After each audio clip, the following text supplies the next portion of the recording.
बिहार चुनाव से पहले भारतीय जनता पार्टी और उनके नेतृत्व में बनी बिहार सरकार अपनी गंदी राजनीति पर उतर आई है।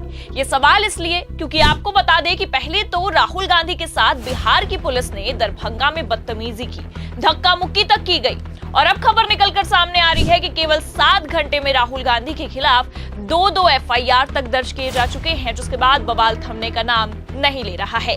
नमस्कार, आप देखना शुरू कर चुके हैं 4 PM न्यूज नेटवर्क और मैं हूं आपके साथ प्रगति ठाकुर।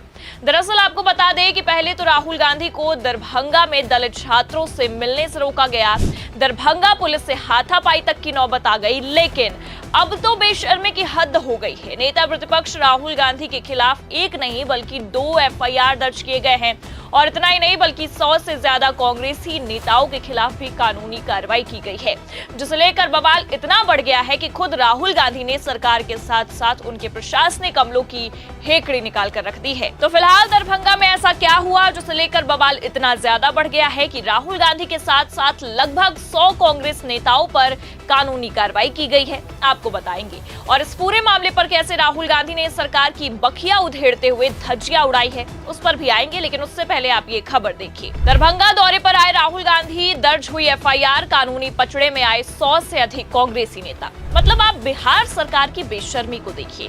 पहले तो ये खुद इस तरह की गंदी राजनीति करते हैं कि जब नेता प्रतिपक्ष, विपक्ष का लीडर जनता से मिलने, छात्रों से मिलने जाता है तो उसे रोक लिया जाता है। और इतना ही नहीं बल्कि सड़कों पर बिहार पुलिस पूरी तरह से हावी नजर आती है, मानो ऊपर से इन्हें ऑर्डर मिला हो किसी भी हालत में राहुल गांधी को अंबेडकर छात्रावास नहीं जाने देने का। पहले आप ये वीडियो देखिए।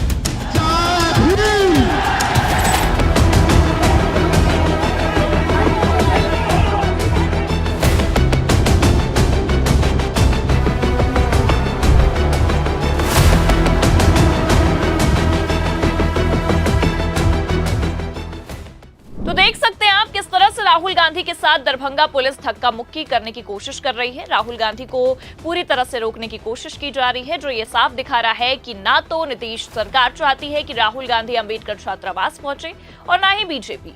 जी हाँ, क्योंकि आपको बता दें कि बिहार एनडीए सरकार ने अपना पूरा का पूरा सिस्टम लगा दिया कि किसी भी तरह से राहुल गांधी को रोक लिया जाए, लेकिन बावजूद उसके पुलिस के धक्के को खाते हुए राहुल गांधी अंबेडकर छात्रावास पहुंचे और वहां बच्चों को यानी कि छात्रों को संबोधित तक किया।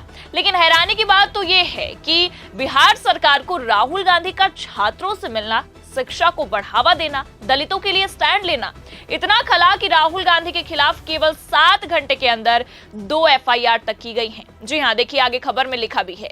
बिहार के दरभंगा में कांग्रेस नेता राहुल गांधी के खिलाफ 2 एफआईआर दर्ज की गई है। राहुल गांधी गुरुवार को दरभंगा के दौरे पर आए थे। उनका दौरा समाप्त होने के बाद कुछ ही घंटों बाद उनके खिलाफ 2 एफआईआर दर्ज होने की जानकारी सामने आई। राहुल गांधी सहित 20 नामजद लोगों के अलावा 100 अज्ञात के खिलाफ प्राथमिकी दर्ज की गई है। ये प्राथमिकी दरभंगा के लहरी सियासराय थाने में दर्ज की गई है, जिसके बाद बवाल काफी बढ़ता नजर आ रहा है। जी हां, आपको बता दें कि राहुल गांधी के साथ साथ 20 नामजद लोगों के अलावा 100 अज्ञात कांग्रेस नेताओं पर एफआईआर दर्ज होना कोई छोटी बात नहीं है और इस मामले को लेकर बवाल अब थमने का नाम नहीं ले रहा है। पिछले 15 दिनों से जो विपक्ष सरकार के साथ कंधे से कंधा मिलाकर चल रहा था, आज वही विपक्ष अब इस घटनाक्रम के बाद सरकार पर भड़कता भी नजर आ रहा है। क्योंकि आपको बता दें कि पहले तो जिस तरह से राहुल गांधी के खिलाफ दरभंगा पुलिस ने मोर्चा खोला, सड़कों पर धक्का मुक्की हुई, उसे लेकर कांग्रेस के कई नेताओं ने काफी आक्रोश दिखाया। लेकिन अब आपको बता दें कि जिस तरह से दरभंगा में राहुल गांधी के खिलाफ एफआईआर दर्ज करवाई गई है, उसे लेकर भी बवाल थमने का नाम नहीं ले रहा है। राहुल गांधी ने इस तरह की एफआईआर पर कानूनी कार्रवाई को लेकर भी प्रतिक्रिया दी है। पहले आप ये बयान सुनिए। हाँ, मैंने उनसे कहा देखिए आप रोकना चाहते हैं रोक दीजिए, मेरा कोई प्रॉब्लम नहीं है। उन्होंने रोका नहीं, मैं चला गया। तो वो तो केस तो लगाए हैं, 30-32 केस है मेरे ऊपर। इलेक्शन है सर, जवाब मिलेगा, मेडल है ये सब मेरे। तो सुना आपने, खुद राहुल गांधी ने इस तरह के मामलों पर जवाब दिया है और साफ कह दिया है कि ये एफआईआर मेरे लिए एफआईआर नहीं बल्कि मेडल है। खबर देखिए आप, खबर भी निकलकर बकायदा सामने आई है, उसमें लिखा भी है बिहार दौरे पर गए राहुल गांधी की मुश्किलें बढ़ी, 2 एफआईआर दर्ज, बोले ये सभी मेरे लिए मेडल। आगे देखिए खबर में लिखा भी है।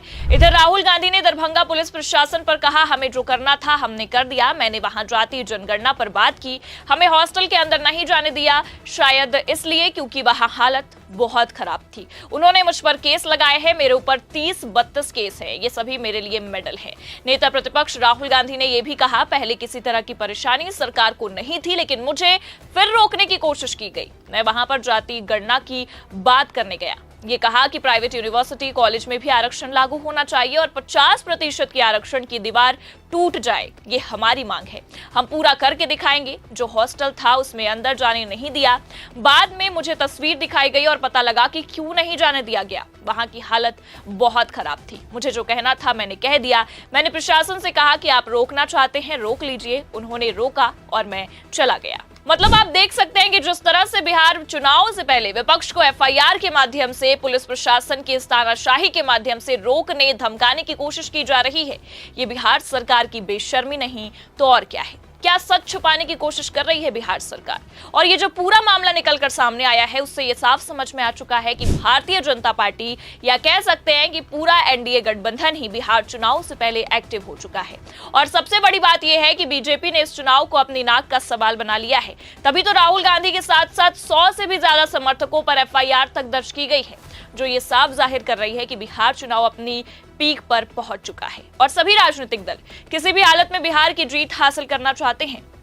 एक तरफ बीजेपी ने अपना सारा का सारा सिस्टम लगा दिया है और दूसरी तरफ विपक्ष लगातार बीजेपी की राजनीति का पर्दाफाश कर रहा है। पर जिस तरह से राहुल गांधी ने सत्ता पक्ष की तानाशाही के खिलाफ जाकर अपनी आवाज बुलंद की है, धक्का मुक्की हाथापाई के बावजूद दलित छात्रों से मुलाकात की है और बिहार सरकार की सच्चाई को सामने लाया है, उसके बाद से लगातार राहुल गांधी चर्चा का विषय बन गए हैं। भले से राहुल गांधी के खिलाफ 2 एफआईआर दर्ज हो, लेकिन इस एफआईआर को राहुल गांधी मेडल बता रहे हैं, सरकार को निशाने पर लेते भी नजर आ रहे हैं। लेकिन एनडीए सरकार, बिहार सरकार के इस कृत्य पर विपक्ष काफी भड़कता नजर आ रहा है। मल्लिकार्जुन खड़गे ने बाकायदा अपने सोशल मीडिया हैंडल एक्स पर ट्वीट करते हुए सरकार को निशाने पर लिया है और लिखा है, अब क्या दलित, वंचित, पिछड़े वर्ग के छात्रों से संवाद करना संविधान के खिलाफ है? क्या उनकी शिक्षा, उनकी भर्ती परीक्षा और नौकरियों के बारे में उनसे बातचीत करना कोई पाप है?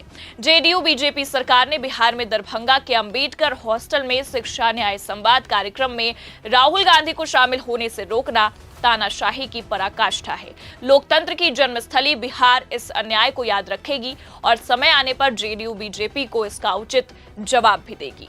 तो जिस तरह से 7 घंटों के अंदर ही अंदर बिहार सरकार ने विपक्ष के खिलाफ अपनी तानाशाही दिखाई, उसे लेकर बवाल अब थमने का नाम नहीं ले रहा है। सरकार के खिलाफ अब विपक्ष ने आवाज बुलंद कर ली है और इस पूरे मामले को देखने के बाद यह साफ समझ में आ रहा है कि बिहार चुनाव से पहले एक बड़ा धमाका होने की संभावनाएं हैं। लेकिन फिलहाल जिस तरह से राहुल गांधी के खिलाफ एफआईआर दर्ज हुई है, पुलिस ने धक्का मुक्की की है, उसे लेकर आप क्या सोचते हैं?